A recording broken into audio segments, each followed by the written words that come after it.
नमस्कार दोस्तों, जन मुद्दों की बात धर्मराज के साथ मेरे शो में आप सबका स्वागत है। आज हम कर्पूरी ठाकुर जी की जयंती पर जो बिहार में राजनीतिक घमासान मचा हुआ है दिख रहा है, उस मुद्दे पर बहुत ही गंभीरता से रुक कर ठहर कर विमर्श करने के लिए बातचीत करेंगे बिहार की राजनीति के बहुत ही मंझे हुए नेता प्रेम कुमार मनी जी से। नमस्ते। मैं आखिरी बार जो हाल में ही विवाद प्रेम कुमार मनी सर के उस बयान पर हो गया था, जब इन्होंने बड़ी बेबाकी से इस बात को कहा था, उठाया था कि पढ़े लिखे समाज के लोगों को एमएलसी का टिकट दिया जाना चाहिए ताकि उनके मुद्दे भी सदन में उठाए जाने चाहिए। बहुत संक्षेप में अपने बात को रखते हुए मैं सीधा सवाल पे आ जाता हूं। सर, आपने कर्पूरी ठाकुर को देखा है, आपको कर्पूरी जी के की राजनीति का कैसा अनुभव रहा है, करीबी अनुभव रहा है? कर्पूरी जी के जन्म की शताब्दी वर्ष में हम हैं, उनके जन्म के शताब्दी वर्ष में हम हैं और सबसे पहले मैं उनके प्रति अपना सम्मान व्यक्त करना चाहूँगा, उनकी स्मृति का नमन करना चाहूँगा। कर्पूरी जी को मैंने देखा, 3 बार उनसे मिलने का भी अवसर हुआ। एक बार ऐसा भी हुआ कि वह मेरे निवास पर जहाँ मैं रहता था वहाँ आ गए मुझसे मिलने, और उस समय पूर्व मुख्यमंत्री थे, लेकिन बावजूद वह उनमें उनकी वह महानता या बड़प्पन था कि वह मेरे पास मिलने अगर आ गए तो यह एक बड़ी बात थी मेरे लिए।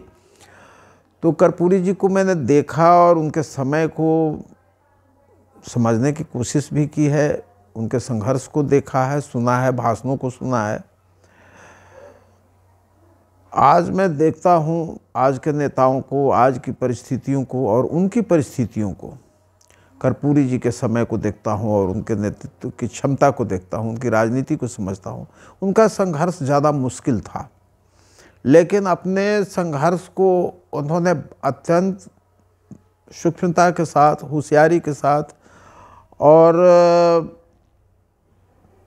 ताकत के साथ उन्होंने उठाया था। वह हमेशा उन्होंने जो डाउन ट्रोडन थे, पिछड़े दलित समूह थे, जो पीछे रह गए थे समाज में, उनको आगे लाने की उन्होंने कोशिश की क्योंकि वो समझते थे कि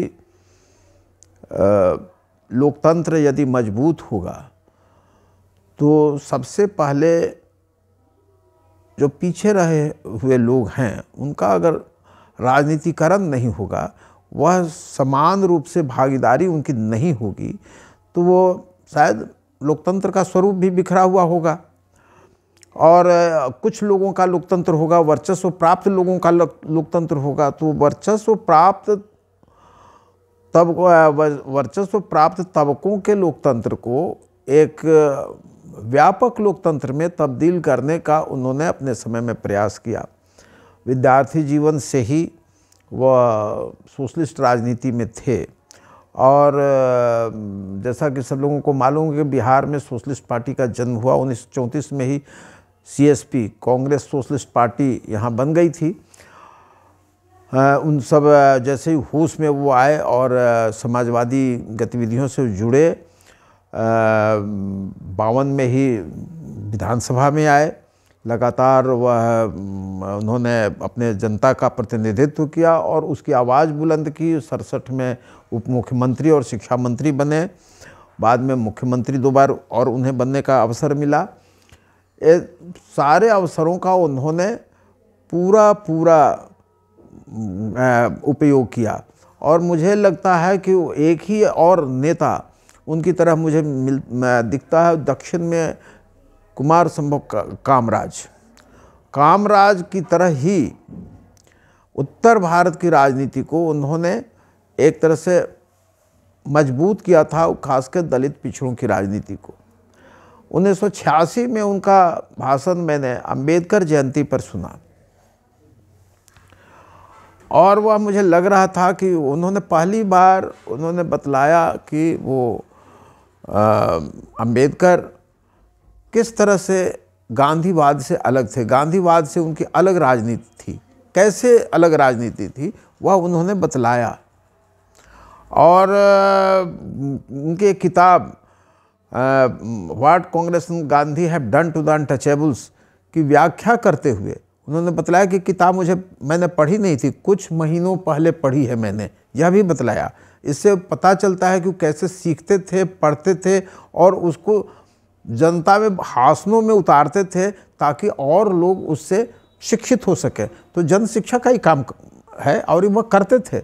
उन्होंने बतलाया कि कैसे लोकमान्य तिलक को, गांधी को हमने पूरी तरह देर से समझा और यह अगर मैं पहले समझता तो मेरी राजनीति अलग होती। अब यह देखिए कि बिहार की सोशलिस्ट राजनीति में 1970 के दशक में जगदेव प्रसाद ने उसमें एक संशोधन किया था। उसमें द्विजवाद विरोध को जोड़ा, ब्राह्मणवाद विरोध को उसमें टैग किया समाजवादी राजनीति में। वह दूसरी बार वह उसे 80 के बाद की राजनीति में कर्पूरी जी ने उसे और एक व्यापक रूप दिया और यह कहा कि वह दौर था, अंबेडकर को लोग समझते नहीं थे, सोशलिस्ट राजनीति के लोग और नहीं समझते थे। मधुलिमय और कर्पूरी ठाकुर। सर आप बहुत बड़ा दावा कर रहे हैं। हाँ, लोग सुनेंगे, बहुत सारे लोगों को अच्छा नहीं लग सकता मैं है। बता रहा हूं कि वह पहली बार वह एक तरह से गांधीवाद से उनका विचलन था और वह अम्बेडकरवाद की ओर झुके हुए पहले सोशलिस्ट नेता थे। जो एक तो उन्होंने एक किताब लिखी है मधुलिमय ने, तो वो एक सैद्धांतिक आधार दे रहे थे, वह वैचारिक रूप से वह अम्बेडकरवाद को समझ रहे थे, लेकिन जमीन पर उसे उतारा कर्पूरी जी ने। वह सोशलिस्ट राजनीति को अम्बेडकरवाद की तरफ मोड़ दिया था और इसका काफ़ी उन्हें विरोध सहना पड़ा। बार बार यहाँ मैं समझता हूँ कि 80 या 81 का समय होगा जब हमारे पटना जिला के एक ब्लॉक प्रखंड मुख्यालय में थाने पर हमला हुआ था और प्रदर्शन हुआ था। सॉरी, हमला तो दूसरे लोगों द्वारा हुआ था, इनका प्रदर्शन हुआ था, सामंतों का प्रदर्शन हुआ था और उन्होंने गंदी गाली का इस्तेमाल किया था कि कर्पूरी, यह नक्सलवाद कहाँ से आई है, तो कर्पूरी ठाकुर के माँ ने जन्म दिया है इसे। बहुत ही गंदी गाली के साथ नक्सलवाद कहाँ से आई, कर्पूरी की माई भी आई, यह गंदी गाली के साथ। तो सामंतों की गाली जो दो लोगों ने सुनी बिहार में, जगदेव प्रसाद ने और कर्पूरी ठाकुर ने। कर्पूरी ठाकुर को जो विरोध सना कर जगदेव प्रसाद को तो अपनी जान ही देनी पड़ी। कर्पूरी ठाकुर ने संघर्ष किया। वह पहले आदमी थे जिन्होंने 1984 के चुनाव के में जब वोट लूट हुआ तो उन्होंने कहा कि हमको वोट की रक्षा कैसे करनी है। वह उन्होंने यह भी मांग की कि हमको दलित बस्तियों में उन्हें रक्षा के लिए सरकार उन्हें बंदूक दे, हथियार दे। यह छोटी छोटी बातें बहुत सारी थी। पहले आदमी थे वह उत्तर भारतीय राजनीति में जिन्होंने मंडल कमीशन तो उनके कारण बना। मंडल कमीशन तो उनके कारण इसलिए कि कर्पूरी वो मुंगेरी लाल कमीशन की सिफारिशों को उन्होंने रिस्क लेकर के अपने पार्टी में विरोध सहते हुए भी उसे लागू कर दिया। फिर से आप एक और नया जो लोगों का आज के समय में हाँ, 26% जो 26% जो उन्हें रिजर्वेशन मिला पहली बार, वह मंडल कमीशन से पहले मिला। और इसी को और सार्वजनिक राष्ट्रीय रूप देने के लिए जनता पार्टी सरकार ने, मोरारजी देसाई ने उसे मंडल कमीशन बुलाया था, क्योंकि वह पहली उत्तर भारत की राजनीति में कोटा पॉलिटिक्स, कोटा राजनीति की शुरुआत कर्पूरी जी ने की और यह बहुत बड़ा काम था।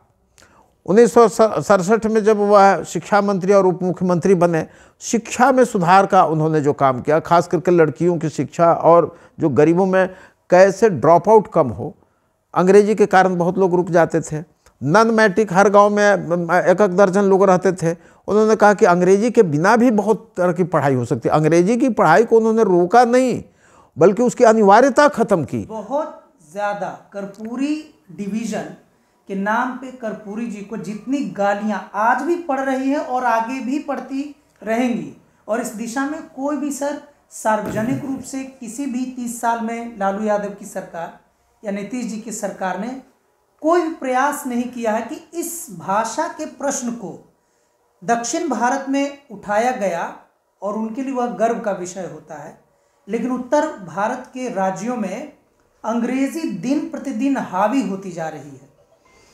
अंग्रेजी, देखिए अंग्रेजी के प्रति उन्होंने कोई माहौल नहीं बनाया। उन्होंने शिक्षा का जनतंत्रीकरण किया। शिक्षा में ड्रॉप आउट जो हो रहा था, किन कारणों से हो रहा था, उन्होंने हाई स्कूल तक फीस की माफ़ी की, लड़कियों की कॉलेज तक की फीस की माफ़ी की। उन्होंने अंग्रेजी में जो अनिवार्यता लगी हुई थी, अंग्रेजी की ही अनिवार्यता नहीं, किसी भी एक सब्जेक्ट की अनिवार्यता नहीं होनी चाहिए। यहाँ तक कि प्रेमचंद जैसा बड़ा लेखक, उन्होंने लिखा है कि हर बार वो गणित में फेल कर जाते थे। बिल्कुल। और कहा कि गणित मेरे लिए गौरी शंकर की चोटी थी, लेकिन गणित उनके लिए गौरी शंकर की चोटी होगी। भाषा तो उनकी बहुत अच्छी थी, इतने बड़े लेखक हुए। तो कोई भी एक भाषा को, एक विषय को ऐसा अनिवार्यता हो सकता है कि जो गणित में अच्छा नहीं हो, भाषा में अच्छा हो, जिसकी हिंदी अच्छी नहीं हो। अब देखिए एक और मैं बता रहा हूँ, हिंदी में फेल करने के कारण लीला सेठ जो पहली बार एक महिला जज जो बनी, विक्रम सेठ की माँ, हिंदी में फेल कर गई थी और टॉपर थी मैट्रिक के एग्ज़ाम में। बंगाल में जो परीक्षा होती थी और उसमें वो फेल कर गई, रुक गई स्टेट बोर्ड में। तो हिंदी में भी हम अनिवार्यता नहीं रखना चाहते, अंग्रेजी की ही क्यों। हो सकता है कि हिंदी में पास नहीं करें, अंग्रेजी में बहुत अच्छा हो, या कोई एक भाषा में, बंगला में अच्छा हो, या और दूसरे विषयों में अच्छा हो। हमको शिक्षा के बारे में एक शिक्षा शास्त्रीय नज़रिए से देखना चाहिए, और कर्पूरी जी इसको समझते थे। कर्पूरी जी से बात करना वह एक बड़ा विजन दुनिया के सामने था उनका। कैसे हमारे गरीब लोग आगे बढ़ेंगे, या डेमोक्रेसी कैसे होगी, दुनिया किस दुनिया की तरफ हम जा रहे हैं। वह एक बार किसी ने, हमारे साथी ने बताया कि रॉकेट पर बोलना था, और वह पढ़ करके एक दिन पहले रॉकेट पर भी वैसे ही तल्लीनता से बोले। जिस विषय पर बोलना पड़ रहता था उन्हें, उसका वह पहले अध्ययन करते थे, और यही उनकी खासियत थी। वह कर्पूरी जी जैसा नेता, मैं समझता हूँ कि डिग्री वगैरह मैं तो किसी की नहीं देखता हूँ। हमारे लिए बहुत आदर के पात्र हैं कामराज, जो 6ठी जमात तक पढ़े हुए थे। कामराज ऐसे नेता थे जिन्होंने अपने यहाँ शिक्षा का सार्वजनिकरण कर्पूरी ठाकुर की तरह किया, और 7 बरस मुख्यमंत्री बन जाने के बाद खुद उन्होंने जाकर के इस्तीफे की पेशकश की नेहरू जी के सामने कि अब मेरा काम हो गया, तमिलनाडु में मुख्यमंत्री के रूप में मेरा काम हो गया, अब मैं पार्टी के लिए काम करना चाहता हूँ। यहाँ तो लोग हैं 20-20 साल से, 17 साल से हमारे बिहार में लोग राज कर रहे हैं, और अब चिपके हुए हैं गद्दी पर, काम ही खत्म नहीं हो रहा है। आज भी उनके शिक्षा के क्षेत्र में हमारे यहाँ देखिए बिहार में कर्पूरी जी और ज़्यादा याद आते हैं, इसलिए कि 32 साल से सामाजिक न्याय का साइन बोर्ड लगा करके उसका शुक्ल पक्ष और कृष्ण पक्ष दोनों के लोग, अंधेरिया इंजोरिया पक्ष दोनों लोग एक दूसरे को गाली देते हैं, और इन लोगों ने कहाँ गरीबों को पहुँचा दिया है, उनकी राजनीति को कहाँ पहुँचा दिया है। कर्पूरी ठाकुर की राजनीति की आज चर्चा होती है, 1 दर्जन लोगों को उन्होंने पैदा किया था। वह लालू जी हों, नीतीश जी हों, मंगनीलाल मंडल हो, वह अब्दुल बारी सिद्दीकी हो, जाबिर हुसैन हो, सब उनके पैदा किए हुए थे। वह जब हट रहे थे तो 1 दर्जन लोग थे जो आ सकते थे, उनकी राजनीति में आ सकते थे। रामविलास जी हों, और भी बहुत सारे लोग थे। इन लोगों ने क्या किया, कोई दूसरी पीढ़ी नहीं बनाई। कर्पूरी जी यहाँ याद आते हैं, इसलिए कर्पूरी जी के जब हम उनके व्यक्तित्व पर विचार करेंगे तो आज एक गौरव होता है कि एक पिछड़े वर्ग में जन्मा हुआ समाजवादी राजनीति में इतना बड़ा हीरो था जिसको हम लोग समझ नहीं पाए। आप देखिए गांव-गांव में, वह मैं उनके अंत्येष्टि में शामिल हुआ था, अभी भी याद करता हूँ, लगता है कि वह लाखों की भीड़, मतलब कि पटना की सड़कें सब बांसघाट की तरफ एकदम बिल्कुल लगा कि जाम हो गया था पूरा। यह वह उस समय किसी पद पर नहीं थे, सत्ता में नहीं थे, बावजूद यह जनता का और कोई उनकी कोई मजबूत जाति बिरादरी, क्या जाति बिरादरी, वह जहाँ कहीं इंटरकास्ट शादी होती थी वहाँ वो जाते थे। जाना चाहते थे कम से कम। उसके लिए उन्होंने वजीफ़ा या क्या कि हम जो भी उस समय 5-10 हज़ार कुछ राशि थी, लेकिन 5-10 हज़ार रुपये की उस समय वक़्त बहुत मूल्य था, कहा कि हम इतना सरकार पुरस्कार देगी। वह सरकार में रहते हुए एक मजदूर, दलित मजदूर जो सफाई कर्मचारी था, ठकैता डोम, उसकी पुलिस वालों ने हत्या कर दी। उन्होंने जिम्मेवारी ली कि वह मेरा बेटा था, उसे मुखाग्नि दी खुद जाकर के बांस घाट पर। यह कर्पूरी ठाकुर थे। वह ठकैता डोम को अपना बेटा मान करके मुखाग्नि दे सकते थे कि मैं चीफ मिनिस्टर हूं और मेरे शासन में हत्या हुई है, वह मेरे कारण हुई है। आज कोई जिम्मेवारी लेगा? इस तरह से यह प्रदर्शित करेगा कि यह मैं इसके लिए जिम्मेवार हूं। उन्होंने तो किया। वह पियनिया कांड हुआ। रामवती और कुमुदनी 2 लड़कियां थीं, अति पिछड़े तबके की, कहार बिरादरी की लड़कियां थीं, उनका बलात्कार हुआ। वह वहाँ पहुँच गए। नहीं रोक सकता था कर्पूरी जी को लोग, वहाँ पहुँच गए और उन्होंने जो जिन लोगों ने किया था उसको सजा भी दिलवाई। ये कर्पूरी ठाकुर थे कि एक सेंसिटिव, कहीं गरीबों पर जुल्म होता था तो वहाँ सबसे पहले पहुँचने वाले कर्पूरी ठाकुर होते थे। आप देख लीजिए, वह जब जितने भी कुछ हत्याएं, नरसंहार उनके ज़माने में जब हुई, सबसे पुलिस से भी पहले पहुँचने वाले कर्पूरी ठाकुर होते थे। तो कर्पूरी ठाकुर जैसा जननायक नेता आप कह रहे हैं कि नहीं हुआ। उसके बाद आप कह रहे हैं कि लोग कर्पूरी ठाकुर को भूल रहे हैं, लेकिन बिहार में अब तो केंद्र की राजनीति में भी कहीं ना कहीं, दिल्ली में अक्सर बहुत सारे भाजपा के खेमे में भी कर्पूरी के नाम का इस्तेमाल कम से कम होने लगा है। ये तो आप इसको कैसे देखते हैं? ये व्यापक हो रहा है कि सिकुड़ रहा है? मैंने कहा कर्पूरी ठाकुर को कोई भूल ही नहीं सकते हैं। जब तक गरीब रहेंगे, उनकी धड़कन रहेगी, मेरे जैसे लोग रहेंगे। हम लोगों ने देखा कर्पूरी जी को अपने स्मरण से कैसे निकाल सकते हैं। हम लोगों ने देखा है कि किस तरह से शिक्षा व्यवस्था को उन्होंने बदला, कैसे गरीबों की जो उसमें गरीबों का ड्रॉप आउट होता था, वो फीस नहीं दे पाते थे, फीस माफ़ कर दी, ड्रॉप आउट कम हुआ। और क्या होती है शिक्षा में सुधार। राजनीति के या को खोजते रहते थे कार्यकर्ताओं को, और संघर्षशील कार्यकर्ताओं को जा करके वहाँ ढूंढ करके उन्हें चुनाव लड़वाते थे। आप या रामविलास पासवान से लेकर के और अनेक जो लोग थे, उन बताते थे कि कैसे कर्पूरी जी ने उनका चयन किया था। टिकट दिलवाते थे, लड़वाते थे, संघर्षशील बनाते थे मुद्दों पर। ये सारे लोगों को संघर्ष करना, राजनीतिक संघर्ष करना सिखाते थे, जेल जाना सिखाते थे। कर्पूरी जी ने तो बिल्कुल एक तरह से क्या कहें, रिपर्टरी जिसे कहते हैं, राजनीतिक रिपर्टरी बिहार में यह की थी। और उन जानते थे कि अभी राष्ट्रीय पैमाने पर मुझे अभी काम नहीं करना है, बिहार इतना पिछड़ा हुआ प्रदेश है, इसकी चुनौतियों को हमको स्वीकार करना है। इसलिए उन्होंने कभी राष्ट्रीय राजनीति में जाने की नहीं सोची। बिहार उनके लिए था ऐसा कि बिहार में जो मैं कर रहा हूँ पूरा देश देख रहा है, सचमुच पूरा देश देख रहा है। आज अगर उनसे लोग सीख रहे हैं, दूसरे जगह के लोग, वह चाहे उत्तर प्रदेश के लोग हों या भाजपा के लोग हों, जो लोग भी विरोध करते थे, सब लोग आज कर्पूरी ठाकुर की जयंती मनाने के लिए आगे दौड़ रहे हैं। हाँ। वह जदयू के लोग हों, वह राजद के लोग हों, कांग्रेस के लोग हों, भाजपा के लोग हों, सब लोग तो उनका सम्मान कर रहे हैं। क्यों कर रहे हैं? कोई कृपा नहीं कर रहे हैं। वह ताकत है कर्पूरी जी में कि कर्पूरी जी की पूजा करने से, उनकी वंदना करने से, उनकी अभ्यर्थना करने से, उनकी जयंती मनाने से हमें राजनीतिक ताकत मिलेगी। यह कर्पूरी ठाकुर की ताकत है, यह उनकी विरासत है। कर्पूरी जी ईमानदार नेता के प्रतिमान के रूप में स्थापित हैं, जाने जाते हैं। लेकिन एक बहुत बड़ा तबका है उनका, विरोधियों का भी, वो कहते हैं यार ये संभव नहीं है कि कर्पूरी जी 2 बार मुख्यमंत्री थे, भारत में पहली बार चुनाव हुआ तब से लेकर मृत्यु पर्यंत वह सदन के सदस्य रहे, कहीं तो कुछ जमीन उमीन, कुछ तो प्रॉपर्टी उन्होंने बना रखी होगी, चालाकी से उन्होंने इसको छिपा लिया होगा। अब मैं तो नहीं जानता हूँ कि कहाँ कोई ज़मीन थी। हम तो बार बार फिर मैं कहूँगा कामराज की बात कहूँगा। कामराज जब मरे थे तो उनके 2 जोड़ी कपड़े थे और 100 रुपया था उनके या बक्से में। कर्पूरी जी लगभग इसी तरह के थे।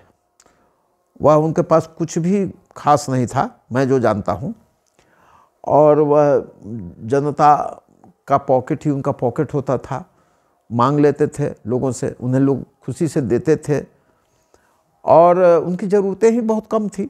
बहुत जनता के से अलग उनको किया ही नहीं जा सकता था। पहनने ओढ़ने, जीवन बसर करने में वह जैसे जनता रहती थी वैसे वो रहते थे। कभी उन्होंने विशेष कोई मांग नहीं की। इसलिए उनकी ईमानदारी पर जो लोग प्रश्न चिन्ह उठाते हैं, वह वो लोग खोजें। हम तो यही जानते हैं कि उनके पास कुछ नहीं था। वह, हालांकि मैं बार बार कहता हूं कि ईमानदारी अपने आप में बहुत अच्छी चीज़, केवल ईमानदारी आप कर क्या रहे हैं, किस चीज़ के लिए ईमानदारी। आप अगर कोई शूटर हो किसी गुंडे का या डॉन का शूटर है और कहे कि बहुत ईमानदार हैं, हम बस 3 गोली में नहीं किसी एक क्रांतिकारी को 1 ही गोली में मार देंगे, तो वो ईमानदारी किस काम की है। बहुत ईमानदार होना। और लक्ष्य क्या है आपका, लक्ष्य क्या है आपका। नाथूराम गोडसे बेईमान थोड़े था, वो भी ईमानदार था, लेकिन उसका लक्ष्य क्या था। उस ईमानदारी का हम क्या करेंगे। कर्पूरी ठाकुर के पास एक विचारधारा थी, उसके प्रति ईमानदार थे और संघर्षशील थे। यह बड़ी बात थी। ईमानदार और दूसरे लोग भी हो सकते हैं, उस ईमानदारी का हमको कोई मतलब नहीं है। ईमानदार तो ये जो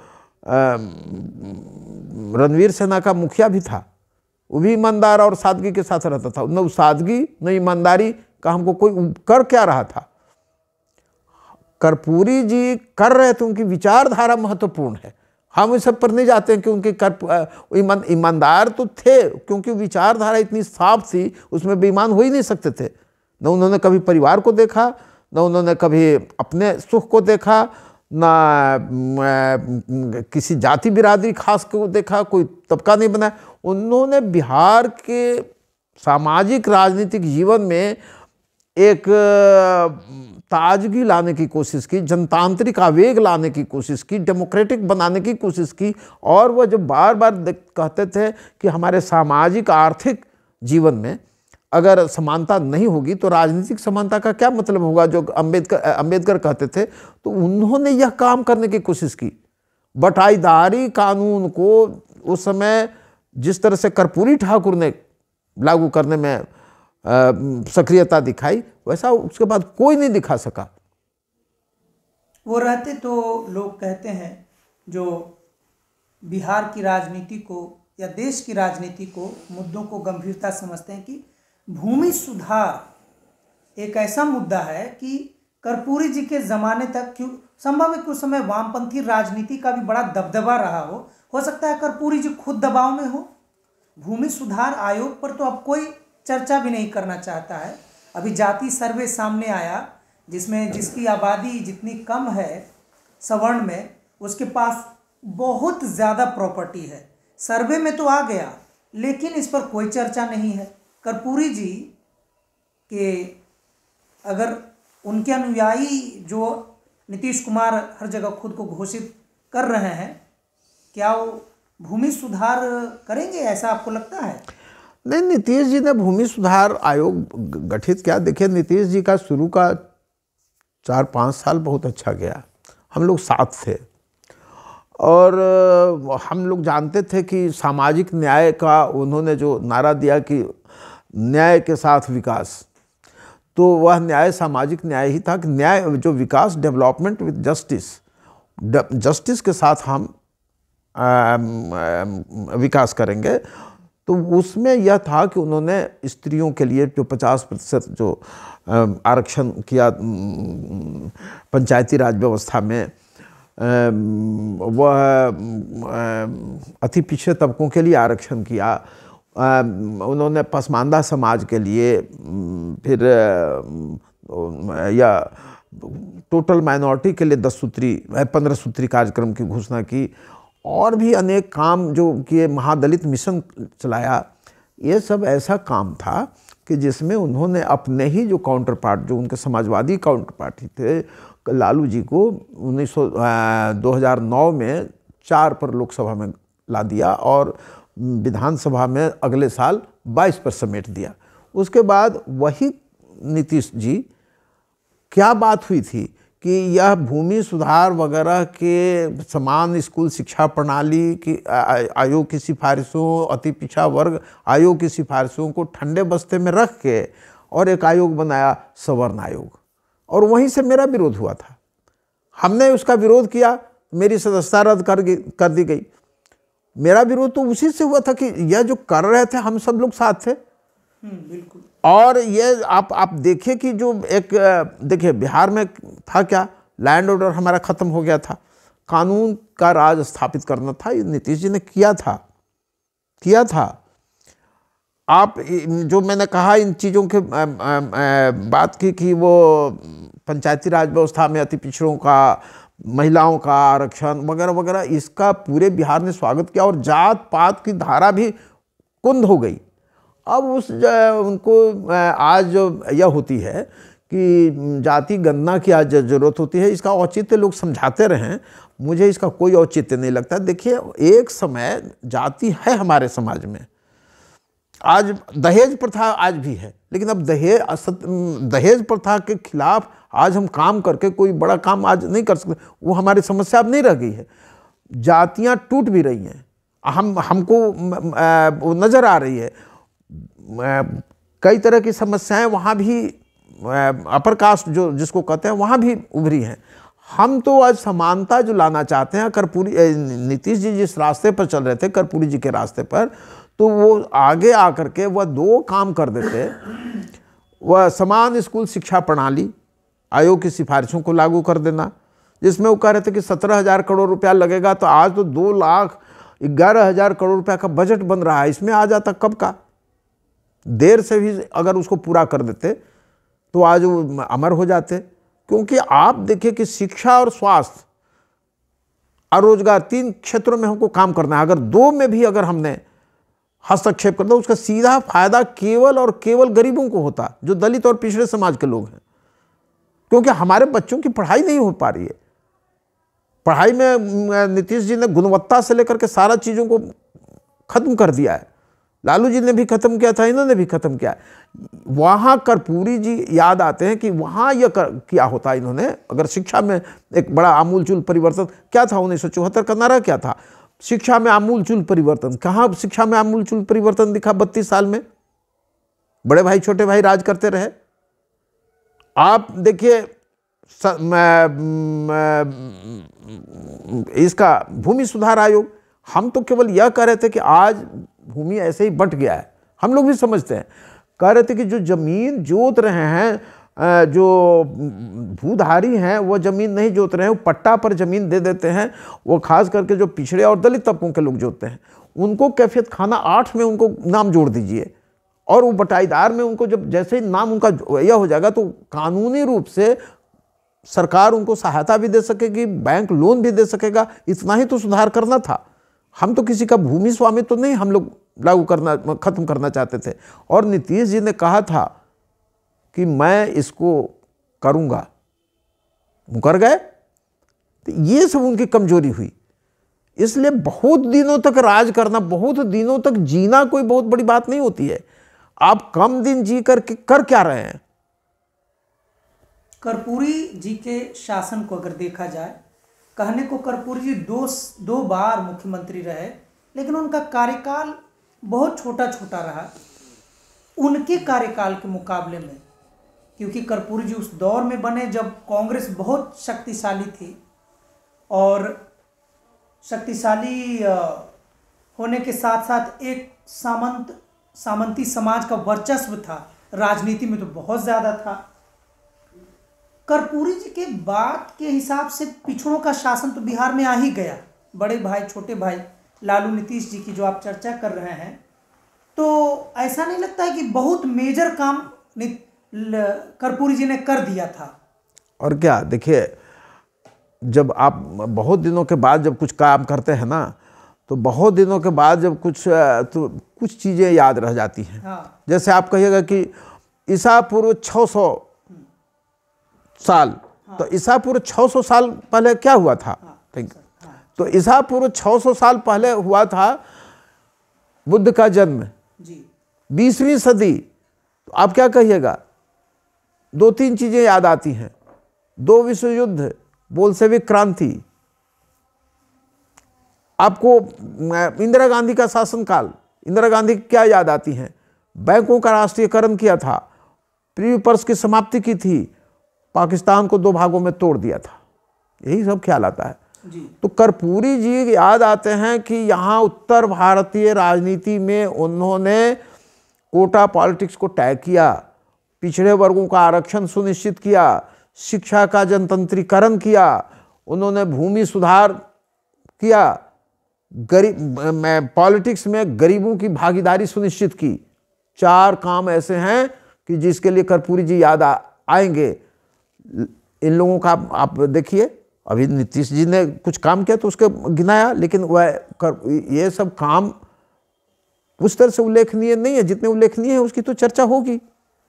लालू जी ने भी शुरू में आए तो उन्होंने राजनीति में, बिहार की राजनीति में जो सामंती ऐंठ थी उसको तोड़ दिया, उसके लिए तो याद किया ही जाएगा। तो जो जितना लायक है वो लेकिन इतना लंबा समय में 30-32 साल होता बहुत बड़ा समय होता है। 30-32 साल में 17 में क्रांति हुई थी रूस में, और 47 में कहाँ था रूस? बहुत दुनिया का सर्वशक्तिशाली देश, अमेरिका के टक्कर का देश था। और एक कृषि प्रधान पिछड़ा हुआ देश 30 साल में यहाँ आ गया था। बिहार नहीं आ सकता था? आज भी आप कहते हैं कि हमको विशेष राज्य का दर्जा मिले, हम अब दूसरे को सहायता दिए होते नहीं। लेकिन अभी नीतीश जी दिल्ली में रैली उन्होंने किया, कार्यक्रम में गए थे, लेकिन उन्होंने विशेष दर्जे की मांग नहीं की, ऐसा अखबारों में आया था। अब मैं इस पर नहीं, मांग होते रहती है, मैं अभी इस बार मांग नहीं की है, क्या क्या है वो मैं एकदम ये नहीं कर रहा हूँ। मैं कह रहा हूँ कि 30-32 साल में बिहार को बहुत आगे ले जा सकता था और अवसर मिला था इन लोगों को। यह हम नहीं कह सकते हैं कि अवसर नहीं मिला, लंबे समय तक जनता ने अवसर दिया तो समय गंवाया, ये तो कहा ही जगह। कर्पूरी जी अगर रहते, कर्पूरी जी मैं समझता हूं कि शायद दूसरा उनका यह करते। वर्तमान राजनीति में एक चीज के लिए तो जाने जाएंगे, कम से कम इंडिया अलायंस, जो अभी भारत के 5 राज्यों में चुनाव हुए सर, उन 5 राज्यों में कांग्रेस जैसी मुख्य धारा की विपक्षी पार्टी ने जाति सर्वे का, सेंसस को एकदम सेंट्रल मुद्दा बना के उन्होंने प्रचार किया। रिजल्ट जो भी आया, और अभी भी राहुल गांधी का जो भारत जोड़ो न्याय यात्रा चल रहा है, तो ये जाति का विमर्श केंद्र में आ गया है, पिछड़ी जाति का विमर्श। इसका श्रेय कहीं ना कहीं नीतीश जी को जाएगा कि नहीं? अब वो सब देखिए, ये सब पर मैं यह नहीं करता हूँ। जाति विमर्श आज की राजनीति की समस्या है नहीं।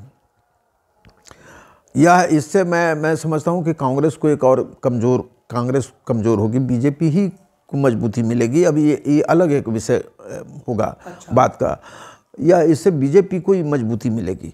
कांग्रेस की देखिए, अभी जो जाति राजनीति जो है, जाति राजनीति का उपयोग जितना बीजेपी कर रही है उतना न कांग्रेस कर रही है, न ये लोग कर रहे हैं, समाजवादी लोग कर रहे हैं। वो क्या जाति राजनीति का कीजिएगा आप? जो लोगों के 2 जातियों के हाथों में अभी भी 32 साल से बना हुआ है। जब 80 से 90 तक हम लोग बात करते थे कांग्रेस के बारे में, तो कि कांग्रेस ने 5 मुख्यमंत्री बदले लेकिन 2 ही जाति के मुख्यमंत्री हुए। और अभी यह 32 साल से देख रहे हैं कि 2 ही मुख्यमंत्री हुए। 8 महीने के लिए अगर एक दलित को लाया भी तो जैसे नहीं होता है कि बैठ गया था राहु तो उसको काट करके 2 भागों में बांट दिया गया, तो 8 महीने में लोगों ने हटा दिया।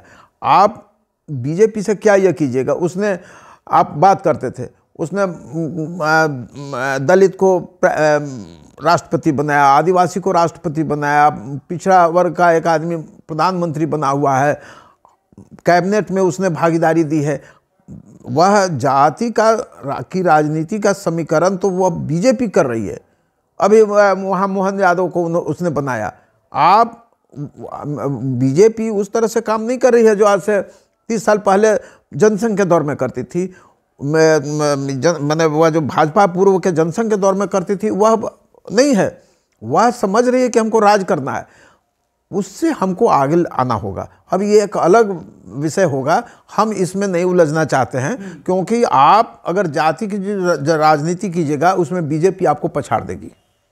आखिरी सवाल पूछूंगा सर आज का, कि कर्पूरी जी को हाईजैक करने का, एप्रोप्रिएट करने का बहुत ही तेजी से राजनीति राज्य में हो रहा है, देश में भी हो रहा है और भाजपा कर रही है। भाजपा क्या कर्पूरी जी को अपनी विचारधारा में सांचे में ढाल पाएगी? मुश्किल होगा।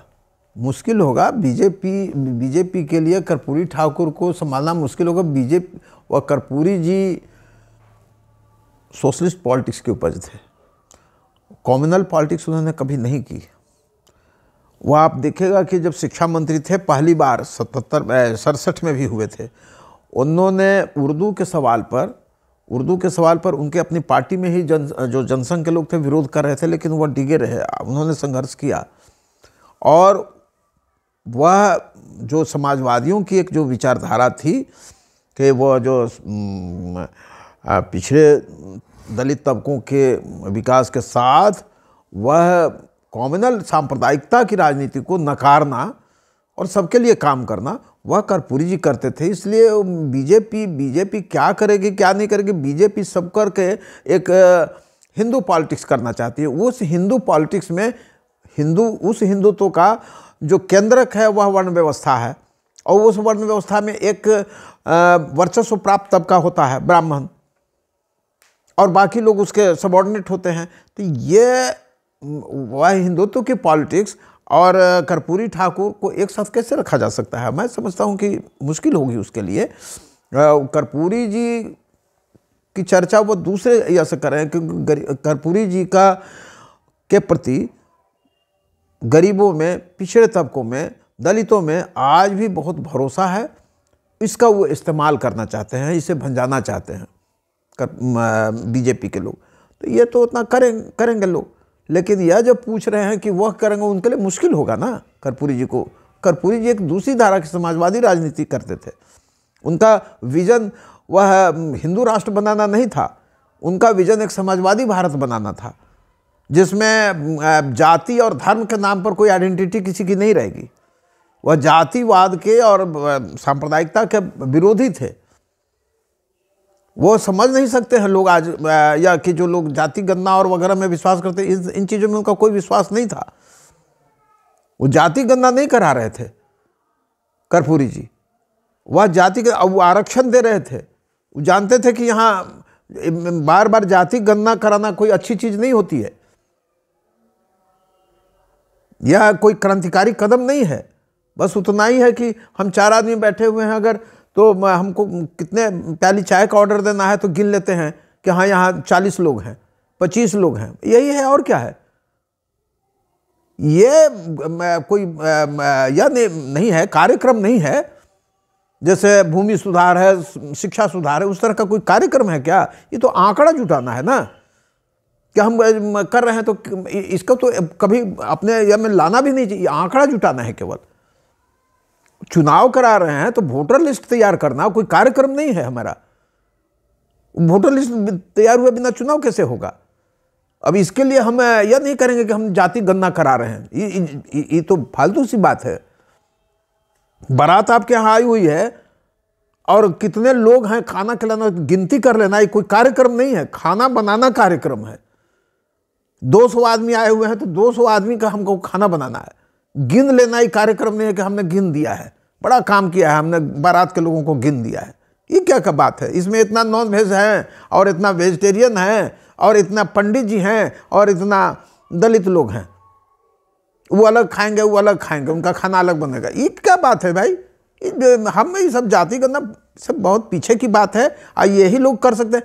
आपको जब काम नहीं करना हुआ भूमि सुधार का, आपको काम नहीं करना हुआ शिक्षा, समान स्कूल शिक्षा प्रणाली लागू करने का, तब आप जाति गणना का आटेरन लेकर के आप उसका तार बजा रहे हैं। बाबा, हम तौहीन करते हैं, ये सब फालतू चीज़ें हैं, इसका कोई औचित्य नहीं है। कर्पूरी जी होते तो इसका विरोध करते। आज विरोध करने लायक सोच भी किसी के पास नहीं है। क्या हो गया इस यह से? क्या यह आया? इन्हीं के यह से आया कि सबसे ज़्यादा गरीब लोग कौन? भूमियारों के वर्ग में हैं। सच है क्या? आज भी ज़मीन के जोतदार सबसे ज़्यादा वही हैं। और भाई धीरे धीरे ख़त्म हो रहा है ये सब, हमको ख़त्म करना है। कोई दुश्मन नहीं है हमारा। जो अपर कास्ट के लोग हैं ना, पिछड़े वर्ग, हमको तो एक सामंजस्य लाना है कि एक समतावादी समाज बनाना है। किसी की अकड़ है तो अकड़ को ढीली करेंगे, यह कहते हैं अब इसने एक दलित हंता को इन्हीं के राज में जो छूट दी गई उसकी बात क्यों नहीं करते हैं। आनंद मोहन को जिस तरह से बाइज्जत इन्होंने जेल से बाहर करवाया शासन का प्रयोग करके, इस बात पर शर्मिंदा क्यों नहीं होते हैं? अब कहीं से कोई विरोध क्यों नहीं हुआ? यह कर्पूरी ठाकुर करते क्या? नहीं करते। यह सब चीजों पर हम आना चाहिए। अच्छा किया है उन्होंने, तो मैंने कहा कि उन्होंने दलितों या अति पिछड़े तबकों के लिए आरक्षण सुनिश्चित किया, महिलाओं के लिए आरक्षण सुनिश्चित किया, महादलित मिशन बनाया, पसमानदा समाज के लिए काम किया, माइनॉरिटी के लिए 15 पॉइंट प्रोग्राम बनाया। ये सब किया तो इसकी तो सराहना कर रहे हैं। लेकिन जो गलत किया उसके बाद सवर्ण आयोग बनाया। यह जाति गणना का कोई क्रांतिकारी कदम नहीं है। इसको पिछड़े वर्गों के जो लोग हैं उनको भी समझ लेना चाहिए कि यह पाखंड है बड़ा। जातियां मिट रही हैं। हमारे यहाँ 100 कार्ड अगर आता है साल में, तो उसमें 25-30 कार्ड होता है इंटरकास्ट मैरिज का। हम इसको देखेंगे, नहीं होता था आज से 30 साल पहले। समाज कहां जा रहा है? हम तो बल्कि यह कोशिश करेंगे कि जो पिछड़े वर्गों की भी आपस की जो जातियां हैं, ग्रुप में होता है इसका गिनती होती।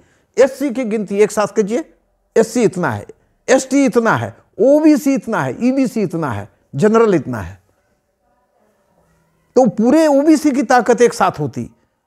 आप देखते हैं कि छोटी छोटी जाति के लोग हैं, वो अलग अलग जाति के जब होते हैं तो कहते हैं हम इतना है, हम इतना। एक साथ आता है कि नहीं हम 30% हैं, 32% हैं, ताकत उनकी बढ़ती। वर्ग में अदर बैकवर्ड कास्ट नहीं है, अदर बैकवर्ड क्लास है। क्लास में इसकी गिनती करिए। जाति गणना करने का यह नहीं है, क्लास वर्गीय रूप दीजिए। यह सोशलिस्ट व्यू है। कीजिए ना, आज अगर होता कि ओबीसी तो कर्पूरी जी कह रहे हैं, या लालू जी और नीतीश जी दोनों एक ही वर्ग में होते, प्रेम कुमार मनी एक ही वर्ग में होते, सब एक वर्ग में होते, एक जमात में होते। तो जाति से जमात की ओर हमको जाना था। आप जमात को तोड़ करके जाति की तरफ ले जा रहे हैं। कितना बड़ा जुर्म हो रहा है, इस पर किसी का ध्यान है? वो भी दलित, तो पूरा दलित वर्ग आज एक है, अच्छी बात है। आदिवासी एक है, वैसे ही पिछड़ा वर्ग एक बने। पिछड़ा वर्ग की गिनती कीजिए ना, वर्ग बनाइए, जाति मत बनाइए। ईबीसी एक साथ रखिए। अत्यंत पिछड़ा वर्ग एक ग्रुप है, उनकी समस्याएं कुछ अलग है, उनको एक ग्रुप में हम रखना चाहेंगे। 30-32% होते हैं। सर, आपने कर्पूरी जी के बारे में कहा कि उन्होंने नेतृत्व भी तैयार किया, अपनी पिछली पीढ़ी भी तैयार की। तो अगर उन्होंने नेतृत्व तैयार किया तो कुछ लोग जो सीएम बन गए, विधायक बन गए, सांसद बन गए, और कर्पूरी जी का प्रभाव पूरे बिहार में बहुत नीचे तक था, तो एक विरोधी खेमा भी तो दिखना चाहिए था जो इनके गलत निर्णयों पर, अगर जैसा कि आप कह रहे हैं कि समान शिक्षा प्रणाली पर जैसा काम होना चाहिए था नहीं हो रहा है, तो कर्पूरी जी के और भी नेता कार्यकर्ता जो उनके चाहने वाले थे, उनका भी एक दल भीतर से ही होता और खुलकर उसका विरोध होता। वो तो अनुपस्थित है राजनीति में। तो राजनीति देखिए, वह राजनीति में अनुपस्थित इसलिए है कि यह इसका टेक्निकल या इस पर बहुत विचार हुआ है। वह जब दल बदल विधेयक कानून लागू हुआ, उसमें पार्टी अध्यक्ष को इतना अधिकार मिल जाता है कि वो दरअसल पार्टी का सुप्रीमो बन जाता है। अकेले दुकेले कोई आवाज उठाता है, उसकी सदस्यता रद्द कर दी जाती है। और यह इस पर मधुलिमे ने कहा कि पार्टियों में आंतरिक जनतंत्र खत्म, इनर डेमोक्रेसी खत्म कर देगा, और पार्टियों के जो नेता होंगे वो सुप्रीमो बन जाएंगे। हर जगह सुप्रीमो बन गया है। बीजेपी आज टिकी हुई है तो उसका कारण है कि वहां चाहे जिस कारण हो, डेमोक्रेसी वहीं है। न कांग्रेस में डेमोक्रेसी है। तो बहुत बड़ी बात आप कर रहे हैं। हाँ, मैं कर रहा हूँ, है आज भी आज डेमोक्रेसी है। और आडवाणी अभी अगर कुछ कहते हैं तो उनको तुरंत हटा दिया जाता है। और अगर एक आदमी कुछ बोलता है तो वहां तुरंत पार्टी से निकाला नहीं जाता है, टिका रहता है, क्योंकि इस नेता के खिलाफ बोल रहा है, एक दूसरा नेता कहता है कि अभी बने रहो, तो थोड़ा मौन रहता है, बना रहता है। सुशील मोदी शायद अभी उनसे केंद्रीय नेतृत्व नाराज है, लेकिन बने हुए हैं। कभी समय आएगा उभर जाएंगे। यहां होता है कि उसको निकाल बाहर किया जाता है। इन सभी दलों में, मुलायम सिंह की पार्टी हो, नीतीश जी की पार्टी हो, लालू जी की पार्टी हो, कांग्रेस में भी वही हाल है। अगर कोई थोड़ा सा बोलेगा राहुल गांधी के खिलाफ, उसको निकाल दिया जाता है। लालू जी के खिलाफ कोई बोलेगा, निकाल दिया जाता है। नीतीश कुमार, उसको रहने की कोई व्यवस्था ही नहीं होती है। वहाँ सुप्रीमोवाद है, और सुप्रीमोवाद अगर वहाँ अगर बीजेपी में सुप्रीमोवाद आया, अगर नरेंद्र मोदी के कारण, बीजेपी भी बर्बाद हो जाएगी। वो तब तक है जब तक वहाँ डेमोक्रेसी थोड़ा सा कंपैरेटिवली इन लोगों की अपेक्षा अधिक डेमोक्रेसी है।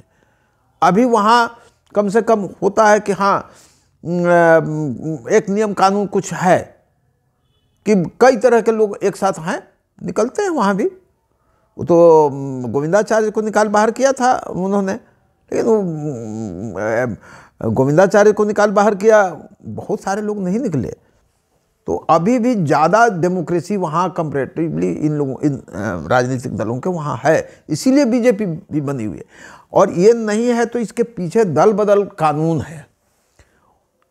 स्वाभाविक रूप से सब लोग सुप्रीमो बन गए, जो बन जाता है हटा देंगे, हम टिकट नहीं देंगे, पार्टी पर वर्चस्व बन जाता है। और इसके हमने नहीं, यह आशंका जाहिर की थी मधुलिमा ने। उसी समय हम लोगों को समझ में भी नहीं आया था कि क्या बोल रहे हैं। दल बदल कानून बनाई तो ठीक है, लेकिन विचारक थे, ध्यान दिया, बाद के समय को देखा, लगा कि ठीक बोल रहे थे। यह कारण है। आप कह रहे हैं कि कर्पूरी जी की विचारधारा में विश्वास करने वाले आज भी बहुत सारे नेता हैं जो बोल रहे हैं, लेकिन सदन में उनकी मौजूदगी नहीं है, इसलिए लग रहा है कि आप ये कहना चाहते हैं सड़कों पे भी तो विरोध होना चाहिए। आपने तो कहा कि कर्पूरी जी विरोध किसी भी मुद्दे पर सबसे पहले पहुंचते थे, सड़कों पर भी तो वह विरोध नहीं दिखता है। सड़क पर विरोध क्यों नहीं दिख रहा है? जो आज की जो राजनीति पहले से बदली है, वह विरोध दिखता है, वह किसी न किसी रूप में वह विरोध है, वह बहस में या पर है। लालू जी या नीतीश जी, इतना बड़ा जो इन लोगों का आधार था, वह क्यों कमज़ोर हुआ? यही आधार का एक हिस्सा ना बीजेपी कैसे मजबूत होती चली गई। बीजेपी तो बिहार में भी मजबूत हुई है, उसका वोट परसेंट भी बढ़ा है। बिल्कुल, तो बढ़ा है, इन्हीं की ताकत लेकर के वो बढ़े हैं। तो यह एक बड़ा गहन विषय है। यह हम यह नहीं कहते हैं कि किसी एक धारा के बहुत दिनों तक राजनीति रहेगी, संभव नहीं होता है, लेकिन इनको अपनी गलतियों पर यह विचार करना चाहिए कि ये गलतियां हुई। मैं तो राजद में था, हमने क्या किया कि लालू जी को अपदस्थ हो जाना चाहिए, हट जाना चाहिए। जैसे हम लोग काम कर रहे थे और अच्छा काम हो रहा था, नहीं गए किसी चुनाव में, अकेले लालू जी का फोटो भी हट गया था, उनके दफ्तर से हट गया था, और अच्छा काम हुआ, अच्छा रिजल्ट। केवल 12,000 वोट से राजद पीछे रह गया था। आ गए फिर, और देखिए फिर क्या हाल हुआ है। तेजस्वी तो एक बड़ा हीरो बने थे, राजनीतिक विकल्प के रूप में बिहार में उभरे थे, वो फिर वहाँ चले गए कई साल पीछे। तो ये सब चीज़ें बहुत बारीक होती है, राजनीति में होता है ये सब। बावजूद इसके मैं समझता हूँ कि नए लोगों को राजनीति में आना चाहिए, और इन लोगों का समय अब बीत रहा है, यह अंतिम सांस ले रहे हैं लोग। नए लोग राजनीति में आएंगे। कर्पूरी ठाकुर का जो जन्म शती मनाई जा रही है, यहाँ नए लोगों को संकल्प लेना चाहिए कि या तो इन लोगों को सुधारें और अपने काबिज हों उस पर। देखिए, मिथकों में अगर हम जाएंगे तो राम को भी एक बार उनके बेटों ने हटा दिया था ना। अब इन लोगों को हटाने की जरूरत है, और नई पीढ़ी को आना चाहिए, वो ज़्यादा अच्छा सोचेगी। ऐसे समय में जब पैसे का दबदबा बढ़ गया है, मतलब जो खरबपति करोड़पति कैंडिडेट प्रत्याशी नहीं है आज के समय में, किसी भी जाति का हो, उसको टिकट ही नहीं मिलना है, तो नए लोग क्या करेंगे? पढ़े लिखे आएंगे तो या तो करप्ट रहेंगे, तभी इतना पैसा हो सकता है। नहीं, पैसे से राजनीति नहीं होती है, अभी मैं मानता हूँ। अभी भी अगर संकल्प के साथ, संकल्प के साथ, दृढ़ संकल्प के साथ अगर नई पीढ़ी के लोग, नौजवान तबके के लोग उठ के खड़े हो जाएंगे, तो आज भी एक नया समाज बना सकते हैं। मैंने बहुत पहले कहा था, 2015 का इलेक्शन हुआ था, तो नोटा में 10.5 लाख वोट आया था। हमने ही कहा था कि अगर ये 10.5 लाख लोग इकट्ठा हो जाएंगे एक राजनीतिक मंच पर तो बिहार में एक नई राजनीति की शुरुआत हो जाएगी। आज भी कह रहा हूँ कि अगर जो इन सब लोगों के विरोधी हैं, वह ईर्ष्या भाव से नहीं, सब लोगों ने अच्छा अच्छा काम किया है। देखिए होता है ना कि लालू जी हो या नीतीश जी हो, एक जो या रोग निवारक दवाएं होती हैं, खास करके जिसको कहते हैं वह जो कुछ समय तक चलनी होती हैं, वो क्या उसको कहते हैं, एंटीबायोटिक दवाएं होती हैं। अब 5 दिन चलाना है, उसको 20 दिन चला दीजिएगा तो नुकसान करेगा। उसका एक कोर्स होता है, उससे ज़्यादा नहीं चलना चाहिए वो। तो इन लोगों को कोर्स से ज़्यादा, कोर्स भर तो दोनों ने अच्छा ही काम किया था। पहले 5 साल में लालू जी ने भी अच्छा किया, दूसरे नीतीश जी ने भी अच्छा किया। अब आपने 15 साल चला दिया तो नुकसान कर रहा है, उसका नुकसान हुआ है। और इसको तो राजनीति को समझ, इसलिए हम कोई ईर्ष्या भाव से किसी से नहीं, या आप समझदारी से कि आप ज़्यादा चला दीजिएगा कुछ, हम ही आ जाएं, हम ज़्यादा दिनों तक चला दीजिए तो वो तानाशाह बन जाएंगे, गलत काम करने लगेंगे। हटा देना चाहिए। लोहिया जी कहते थे कि रोटी को उलट पलट करते रहना चाहिए। यही नीतीश जी कहते थे कि हमें बस एक टर्म चाहिए। आप उठा के इनके भाषणों को देख लीजिए 2005 के, कहते कि शेर शाह ने 4.5 साल में भारत के नक्शे पर बिहार से उठ करके गया था, एक लकीर खींच दी थी, मुझे बस एक टर्म चाहिए 5 साल का। तो इनको तो इतना दिन मिल गया, कोई लकीर नहीं दिख रही है। यही तो रोना है हमारे मेरे जैसे लोगों का। हम कोई यह नहीं कर रहे हैं। लालू जी के साथ भी काम करने का मौका मिला है, नीतीश जी के साथ भी काम करने का मौका मिला है, और हम जब वहाँ थे तो कुछ बात थी तभी तो वहाँ थे, कोई ज़बरदस्ती तो थे नहीं। लेकिन वहाँ देखा कि वह केवल यह परिक्रमा राजनीति हो रही है, आगे बढ़ने की राजनीति नहीं हो रही है, तब वहाँ मैं निराश हुआ, अलग हुआ। साथियों, आप सुन रहे थे बिहार की राजनीति के बहुत ही वरिष्ठ कार्यकर्ता, नेता, दूरदर्शी विचारक, चिंतक प्रेम कुमार मनी सर को। बहुत ही सवालों का बहुत ही सरल तरीके से इन्होंने बारीकी से जवाब दिया। आने वाली पीढ़ियों को सर से सीखना होगा इस बात को कि जिस मुद्दे को लेकर नीतीश कुमार जी पूरे भारत में अपने को, खुद को प्राइम मिनिस्टर का दावेदार बनाने के लिए संघर्ष कर रहे हैं, प्रेम कुमार मनी जी ने उस आधार को ही सीधा खारिज कर दिया है और एक कदम आगे बढ़ के कह रहे हैं कि अगर कर्पूरी जी होते तो इसका खुलकर विरोध करते। सर, आप मेरे चैनल दैनिक अम्बेडकर में के लिए आपने अपना बहुत ही कीमती वक्त दिया, मैं बहुत बहुत शुक्रिया अदा करता हूँ। धन्यवाद, आपका भी शुक्रिया। Thank you sir.